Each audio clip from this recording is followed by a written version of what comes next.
നമ്മളെ അരുൺ സ്മോക്കി വ്ളോഗറാണ്. അതുപോലെ തന്നെ അരുൺ സ്മോക്കിക്ക് വണ്ടികളുടെ കച്ചവടമുണ്ട്. തൃശ്ശൂരാണ് പുള്ളി.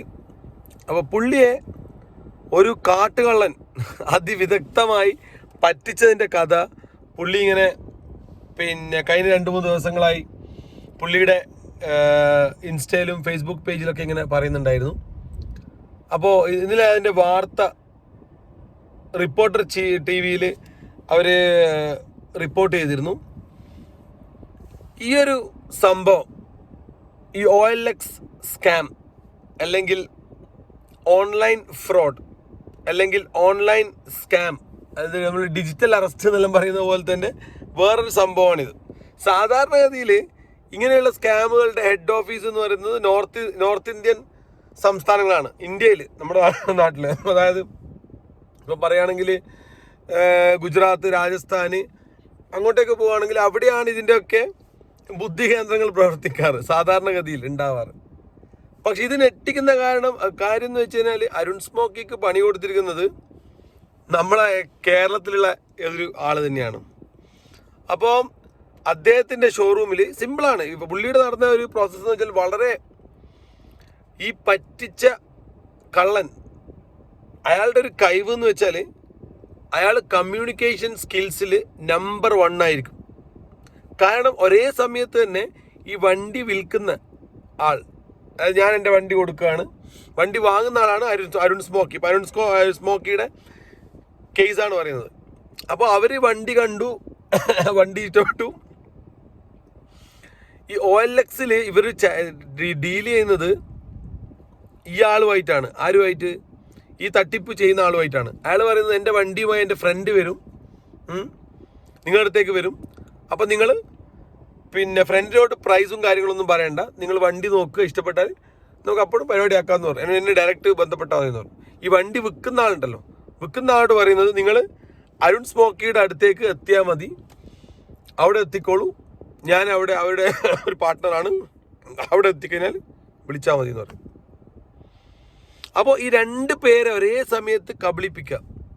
വണ്ടി വിൽക്കുന്ന ആളെയും വണ്ടി വാങ്ങാൻ ഉദ്ദേശിക്കുന്ന അരുൺ സ്മോക്കിയുടെയും ഇടയിൽ ഒരു മിഡിൽ മാൻ, ഒരു ബ്രോക്കറെ പോലെ പ്രവർത്തിച്ച്, ഒരു ബ്രോക്കറേജാണ് അദ്ദേഹം ഉദ്ദേശിക്കുന്നതെങ്കിൽ പ്രശ്നമില്ല. ഇവിടെ അട്ടപ്പടല അടിച്ചുകൊണ്ട് പോവാണ് മൊത്തമായിട്ട്. അതായത് ഇയാളിപ്പോൾ ഈ വാങ്ങുന്ന ആടത്ത് വണ്ടി വാങ്ങി ഒരു റേറ്റ് കൂട്ടിയിട്ട് അരുൺ സ്മോക്കി കൊടുക്കുന്നതാണെങ്കിൽ തെറ്റില്ല. അത് നോർമലായിട്ട് ബ്രോക്കറേജ് എടുത്ത് ചെയ്യുന്ന പരിപാടിയാണെന്ന് പറയാം. ഇവിടെ നടക്കുന്നതെന്ന് പറഞ്ഞാൽ പക്കാ ഫ്രോഡ്. ഇതിന് സമാനമായ കുറച്ച് കേസുകൾ കൂടി പറഞ്ഞാൽ മനസ്സിലാവും. നമ്മുടെ നാട്ടിൽ തന്നെ പല സൈറ്റുകളിലുമുണ്ട് ഓൺലൈൻ മസാജ് സ്കീം എന്നൊക്കെ പറഞ്ഞിട്ട്. അതിലൊക്കെ ഇതേ പരിപാടി തന്നെയാണ്. നിങ്ങൾ ഇന്ന സ്ഥലത്ത് എത്തിക്കോ എന്ന് പറയും. അപ്പോൾ വേറൊരു സ്ഥലത്തേക്ക് ഒരു ഹോട്ടലിൻ്റെ പേര് പറയും. അവിടെ എത്തിക്കഴിഞ്ഞാൽ പറയും നിങ്ങൾ ഇന്ന റൂം നമ്പറിലാണുള്ളത്, നിങ്ങൾ അതിൻ്റെ മുന്നേ പേയ്മെൻറ്റ് ക്ലിയർ ആക്കിയിട്ട് സ്ക്രീൻഷോട്ട് അയക്കണം എന്ന് പറയും. പല ആൾക്കാരും ഈ വിഷയങ്ങളൊന്നും പുറത്തു പറയില്ല. കാരണം പൈസ പോയ മാനക്കേട്. പിന്നെ ഇങ്ങനെ ഒരു സംഭവത്തിൽ നമ്മൾ നമ്മുടെ ഇതിപ്പോൾ അരുൺ സ്മോക്കി ഒരു വ്ളോഗർ ആയതുകൊണ്ടും പിന്നെ അദ്ദേഹത്തിന് ഈ കാര്യം എങ്ങനെ ഹാൻഡിൽ ചെയ്യണം, ഇനിയൊരു തട്ടിപ്പ് ഉണ്ടാകാൻ പാടില്ല എന്നുള്ള ഉദ്ദേശത്തിലാണ് അദ്ദേഹം തുറന്നു പറഞ്ഞത്. അല്ലെങ്കിൽ ഒരാൾ നോർമലായിട്ടുള്ള ആൾ ഇപ്പോൾ ഒരു 10-50,000 രൂപ പോയാലും മിണ്ടാതിരിക്കും. കാരണം എന്ന് വെച്ചാൽ ഇതെന്ത് ചെയ്യണമെന്ന് ആർക്കും അറിയില്ല, എങ്ങനെ അഡ്രസ്സ് ചെയ്യണം, ആരോട് പറയണം. പോലീസ് സ്റ്റേഷനിൽ പോയി കംപ്ലയിൻറ്റ് ചെയ്താൽ പോലീസുകാർ ഫസ്റ്റ് ചോദിക്കും നിനക്ക് എന്താണ് വിവരമില്ലേ, നീ ആർക്കായി പൈസ ആയിട്ട് അയച്ചു കൊടുത്തില്ലെന്ന് ചോദിക്കും അല്ലേ. അപ്പോൾ ഇങ്ങനത്തെ ഓൺലൈൻ സ്കാമുകൾ, ഓൺലൈൻ ഫ്രോഡുകൾ ദിനംപ്രതി കൂടിക്കൊണ്ടിരിക്കുകയാണ്. ഇപ്പം നമ്മൾ അരുൺ സ്മോക്കിയുടെ ഈ കേസ് പറയുകയാണെങ്കിൽ ഈ മിഡിൽ മാൻ ആയിട്ട് നിന്ന ആൾ വ്യക്തമായിട്ട് വണ്ടി വെക്കുന്ന ആളോട് പറയുകയാണ് നിങ്ങൾ അരുൺ സ്മോക്കിയുടെ അവിടത്തേക്ക് എത്തിക്കോളൂ, അവിടെ നിങ്ങൾക്ക് അതിൻ്റെ കാര്യങ്ങൾ വിൽക്കാൻ പൈസ അവിടെ അവർ തരും എന്ന് പറയുന്നുണ്ട്. അരുൺ സ്മോക്കിയോടാണെങ്കിൽ ഈ വണ്ടി വിൽക്കുന്ന ആളോട് മൊത്തം ഡീറ്റെയിൽസ് മേടിച്ചിട്ട് അയച്ചു കൊടുത്തിട്ട് ഇതാണ് RC നമ്പർ, ഇതാണ് RC കാര്യങ്ങൾ, വണ്ടി വന്നു RC ആയിട്ട് മാച്ച് ചെയ്ത് നോക്കി എല്ലാം കറക്റ്റാണ്, പേയ്മെൻറ്റ് സമയമാകുമ്പോൾ അരുൺ സ്മോക്കിയോട് പറയുകയാണ് നിങ്ങൾ വണ്ടിയായിട്ട് വന്ന എൻ്റെ ഫ്രണ്ടാണ്, പിന്നെ അവൻ നിങ്ങൾക്ക് കമ്മീഷൻ കൊടുക്കേണ്ടി വരും, അതിൻ്റെ ആവശ്യമില്ല, നിങ്ങൾ ഡയറക്റ്റ് എൻ്റെ അക്കൗണ്ടിലേക്ക് പൈസ കിട്ടാമെന്ന് തോന്നുന്നു. എന്നാൽ അന്നേരമെങ്കിലും ഇവർ ഡബിൾ ചെക്ക് ചെയ്യണമായിരുന്നു ഈ ഫ്രണ്ടിനോട്, നിങ്ങൾ ഈ പറയുന്ന ആൾക്ക് നമ്മൾ പൈസ ഇട്ട് കൊടുക്കുന്നുണ്ട് ഓക്കെ അല്ലേ, ഒന്നും പറയുന്നില്ല. ഇവർ വണ്ടിയോട് ആളെ പുറത്തിരുത്തുന്നു, പൈസ ഇട്ട് കൊടുക്കുന്നു. എന്നിട്ട് അവസാനം ലാസ്റ്റ് നിമിഷം വണ്ടിയും ചാവി കൊണ്ടാന്ന് പറയുമ്പോഴാണ് ഈ ആൾ വണ്ടിയുമായിട്ട് വന്ന ആൾ വെറുതെ എൻ്റെ വണ്ടിയാണ് നിങ്ങൾ പൈസ എനിക്ക് ഇട്ടെന്നല്ലേ ഞാൻ തരൂ എന്നുള്ളൊരു ക്ലാഷിലേക്ക് വരും. അപ്പോഴത്തേക്ക് മറ്റേ എല്ലാ നമ്പറും ബ്ലോക്കാക്കി, UPI ID എല്ലാം ബ്ലോക്കാക്കി, ഏതിലേക്കാണോ പൈസ വന്നത് ആ പൈസ എടുത്ത് ആ നമ്പറും സിമ്മും എല്ലാം ബ്ലോക്കാക്കിയിട്ട് അയാൾ തടി തപ്പിയിട്ടുണ്ടാവും. ഇതാണ് ഈ ഒരു ഓൺലൈൻ സ്കാമിൻ്റെ മോഡസ് ഓഫ് ഓപ്പറാൻഡി എന്ന് പറഞ്ഞു കഴിഞ്ഞാൽ ഇതാണ്. ഇതിൽ നമ്മളിൽ എങ്ങനെ പറ്റിക്കപ്പെടാതിരിക്കുക എന്നുള്ളതിന് ആണ് നമ്മൾ ഇന്നത്തെ കാലത്ത് ആർക്കും ആരെയും വിശ്വാസമില്ലാത്തതിൻ്റെ ഏറ്റവും വലിയ മുതലെടുപ്പാണ് അവിടെ നടന്നിട്ടുള്ളത്. ഈ വണ്ടിയായി വന്ന ആളുടെ തുറന്ന കമ്മ്യൂണിക്കേഷൻ ഈ അരുൺ സ്മോക്കിക്കും ആൾക്കാർക്കും ഉണ്ടെങ്കിൽ ഇങ്ങനെ ഒരു തട്ടിപ്പിൽ പെടില്ലായിരുന്നു. അവിടുന്ന് മറ്റേ ആൾ പറയുന്നുണ്ടല്ലോ, ഈ വണ്ടിയായിട്ട് വന്നതിൻ്റെ സുഹൃത്താണ്, അവൻ കമ്മീഷൻ അടിക്കും, അതുകൊണ്ട് നിങ്ങൾ അവരോട് പ്രൈസുമായിട്ട് ബന്ധപ്പെട്ടൊന്നും പറയണം, നിങ്ങൾ വണ്ടി മാത്രം നോക്കിക്കോ, പ്രൈസൊക്കെ എനിക്ക് ഇട്ടാന്നേക്കുന്നു. ഇത് ഓൺലൈൻ തട്ടിപ്പിൽ ഇപ്പോൾ OLXിലായാലും ശരി, ഫേസ്ബുക്കിൻ്റെ ബൈ ആൻഡ് സെൽ പ്ലേസിലായാലും ശരി, പല സ്ഥലങ്ങളിൽ നടക്കുന്ന വലിയൊരു ഫ്രോഡ് പരിപാടിയാണിത്. ഇതിൽ മാത്രമല്ല, മൊബൈൽ ഫോണ്, വാച്ച്, ചില ഗെയിം സ്റ്റേഷൻ, പ്ലേ സ്റ്റേഷൻ, ചില ചൈനീസ് എക്യുപ്മെൻറ്റ്സ്, എന്തിന് ഡ്രില്ലിംഗ് മെഷീൻ വരെ ഓൺലൈനിൽ 2000 റുപ്യക്ക് ചെറിയ പൈസക്ക്, വലിയ ഹൈ ക്വാളിറ്റി ഡ്രില്ലർ ചെറിയ പൈസക്ക് തരാമെന്നൊക്കെ പറഞ്ഞിട്ട് പൈസ പോയ സുഹൃത്തുക്കൾ നമുക്ക് വരുന്നുണ്ട്. ഇത് കുറേ കാലങ്ങളായിട്ട് നടക്കുന്നതാണ്. പക്ഷെ ഇതിനെ അഡ്രസ്സ് ചെയ്യുന്നില്ല. നമ്മുടെ സിസ്റ്റത്തിൽ പോലീസ് സ്റ്റേഷനിൽ പോയി കംപ്ലയിൻറ്റ് ഒരു കാര്യമില്ല, ഒരു നിയമം അവിടെ എടുക്കാൻ കഴിയില്ല. ഇത് ഇയാൾ എവിടെയോ ഇന്ത്യയിലേതോ മൂലക്കുള്ള ആളാണ്, അല്ലെങ്കിൽ കണ്ടുപിടിക്കാൻ പറ്റാത്ത സ്ഥലത്താണ്, അല്ലെങ്കിൽ 1000 റുപ്യക്ക് 2000 റുപ്യക്ക് വേണ്ടി പോലീസ് ഇതിന് മെനക്കെട്ടില്ല. ഇനി ബാങ്കിൽ പോയിട്ട് കംപ്ലയിൻറ്റ് ചെയ്ത് അവർ ഞങ്ങളല്ല, ഇതിന് സൈബർ ക്രൈം വിങ് എന്ന് പറഞ്ഞിട്ട് 1930 എന്ന് പറഞ്ഞ നമ്പറിലേക്ക് വിളിച്ചിട്ട് നിങ്ങൾ നിങ്ങളുടെ കംപ്ലയിൻറ്റ് രജിസ്റ്റർ ചെയ്തിട്ട് മുന്നോട്ട് പോകണമെന്ന് പറയും. അതിലെ സിസ്റ്റം എങ്ങനെയാണെന്ന് വെച്ചാൽ, ഈ ഏത് നമ്പറിലേക്കാണ് നിങ്ങൾ റെഫറൻസ് ID കൊടുക്കുന്നത് അല്ലെങ്കിൽ ട്രാൻസ്ഫർ ID കൊടുത്തത്, ആ ബാങ്കിൽ അവരെടുത്തതും കഴിച്ച് ബാക്കി എത്ര പൈസ ഉള്ളത് അതേ നിങ്ങൾക്ക് കിട്ടും. പക്ഷേ ഈ ഓൺലൈൻ സ്കാം നടത്തുന്ന ആൾക്കാരൊക്കെ അവരെ ബാങ്ക് അക്കൗണ്ടിലേക്ക് പൈസ എത്തിയ ഉടനെ തന്നെ ആ പൈസ എടുത്ത് അവർ മുങ്ങുന്നതാണ്. ഇതാണ് ഇതിൻ്റെ ഒരു കളി. ഇനി അരുൺ സ്മോക്കിക്ക് പറ്റിയ കാര്യം നമുക്കൊന്ന് കേട്ട് നോക്കാം.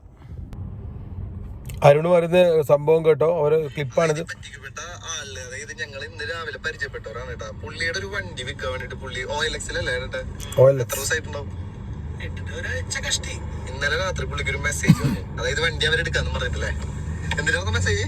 അല്ല, അവൻ എടുക്കാന്ന് പറഞ്ഞിട്ട് മെസ്സേജ് ഇട്ടു. അവൻ സ്ഥലത്തില്ല, അപ്പൊ അവൻ ഗൾഫിലാണ്, വൈഫിനെ എന്തോ ട്രീറ്റ്മെന്റ് ആയിട്ട് ഗൾഫിലാണെന്നാണ് പറഞ്ഞത്.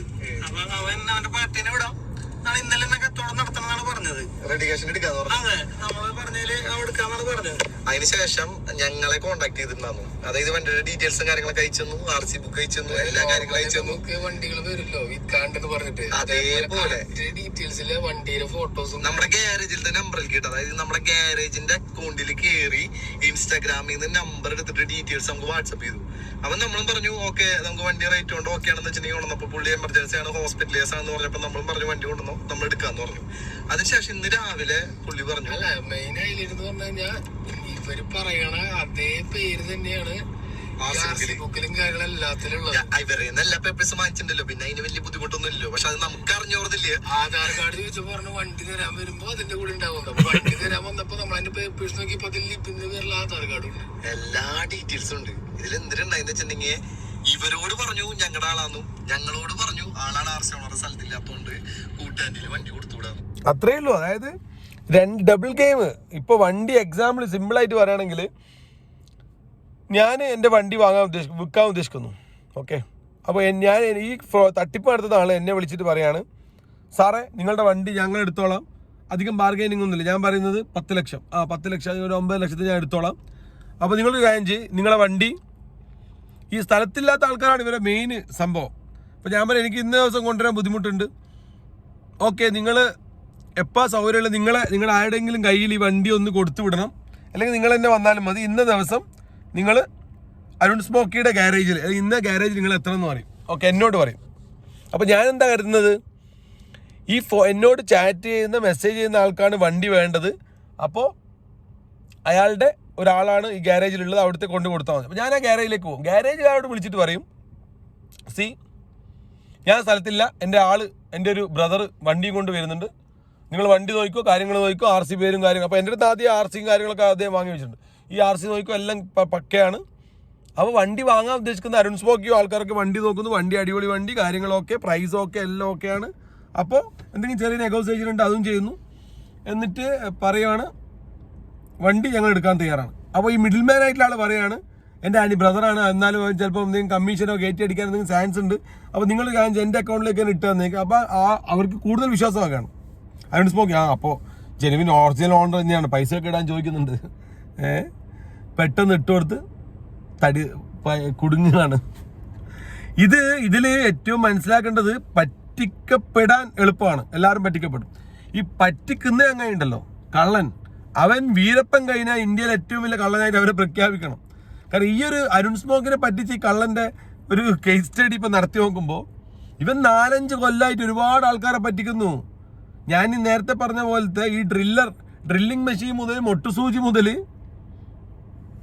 എല്ലാ സാധനവും OLXൽ വിൽക്കാനിട്ട് നിങ്ങൾ ഇവൻ കോൺടാക്ട് ചെയ്യും. സാർ നിങ്ങൾ ഇവൻ്റെ ഒരു ഇരയാന്ന് നോക്കും, അതായത് നിങ്ങൾ പുറത്താണോ അല്ലെങ്കിൽ നിങ്ങളൊരു അങ്ങനെ ഉണ്ടല്ലോ റഫല്ല ഓക്കെ ആണെന്നുള്ള ആളാണ് ഇവൻ. അപ്പടി ഇവൻ്റെ ബയ്യർ പൊക്കും. ഇവൻ ചെയ്യുന്ന ഒരു കാര്യം, ഇവൻ എടുക്കുന്ന ഒരേ ഒരു പണിയേ ഉള്ളൂ. ഇവൻ ആരാണോ സെല്ലർ, ഞാൻ സെല്ല് ചെയ്യുന്നു എന്നെ കോൺടാക്ട് ചെയ്യുന്നു, ആരാണോ ബയ്യറേയും സെല്ലറേയും ബയ്യറേയും കോൺടാക്ട് ചെയ്തുകൊണ്ട് ഡയറക്റ്റ് മുട്ടിക്കാതെ മിഡിൽമാനായി നിന്നുകൊണ്ട് അടിച്ചു മാറ്റുക. പക്ക ഫ്രോഡ് പരിപാടി. പക്ഷെ നമ്മുടെ നാട്ടിലെ നിയമത്തിൻ്റെ ഒരു വിഷയം കൊണ്ട് തന്നെ ഇവിടെ ഒരാൾക്കും ഇതിൻ്റെ ബാക്കിൽ പോകാനോ അല്ലെങ്കിൽ ഇവരെ പിടിക്കാനോ ഉള്ള ഒരു പരിപാടികളും ഇപ്പോൾ ഇന്നത്തെ ഇതിലില്ല. അവിടെ പോയി കഴിഞ്ഞാൽ അവരവിടെ പോയി ഇപ്പം അല്ലെങ്കിൽ അതിൻ്റെ എതിരെ അന്വേഷിക്കാൻ പോയി, അല്ലെങ്കിൽ പോലീസ് സ്റ്റേഷനിൽ ഇതിൻ്റെ കംപ്ലൈൻറ്റ് കൊടുത്തു കഴിഞ്ഞാൽ ഇതിൻ്റെ ബാക്കിൽ പോയിട്ട് ആളെ പിടിക്കുകയോ അല്ലെങ്കിൽ ഇവർ അതിനെ കുറിച്ച് ഡീറ്റെയിൽ ആയിട്ട് അന്വേഷണമോ ഒന്നും ചെയ്യുന്നില്ല. അതുകൊണ്ടാണ് ഈ കള്ളന്മാർക്കൊക്കെ ഇത് വളമായിട്ട് മാറുന്നത്. ഇനി ബാങ്കിൻ്റെ പൈസ പോവുകയാണെങ്കിൽ ബാങ്കിൽ ഇന്ന് പോയപ്പോൾ ഇത് നിങ്ങൾ ഈ സെക്ഷനിലല്ല പോകേണ്ടത്, നിങ്ങൾ ഓൺലൈൻ ക്രൈം സെക്ഷനിൽ പോകണം, അവിടെ പോയി ഓൺലൈൻ രജിസ്റ്റർ ചെയ്തു ഇതിൻ്റെ റിസൾട്ട് കിട്ടുക അല്ലെങ്കിൽ പൈസ തിരിച്ചിട്ടുന്നത് വളരെ കീറാമുട്ടിയായിട്ടുള്ള പരിപാടിയാണ്. അതേ സമയത്ത് തന്നെ മറ്റവന്മാരെ വെച്ച് നോക്കുമ്പോൾ ഈ തട്ടിപ്പിൻ്റെ ആളെ വെച്ച് നോക്കുമ്പോൾ താരതമ്യേന കേസില്ല, പോലീസ് വരുന്നില്ല, ആൾക്കാർ പറ്റിക്കപ്പെട്ടിട്ട് അധികം കംപ്ലൈൻ്റ് ഒന്നും ചെയ്യുന്നില്ല. അതുകൊണ്ട് തന്നെ അവർ ഈ പറ്റിപ്പ് തുടർന്നുകൊണ്ടേയിരിക്കും. ഇത് വളരെയധികം ഗവൺമെൻറ് ആക്ഷൻ എടുക്കേണ്ട ഒരു കേസാണിത്. Okay guys.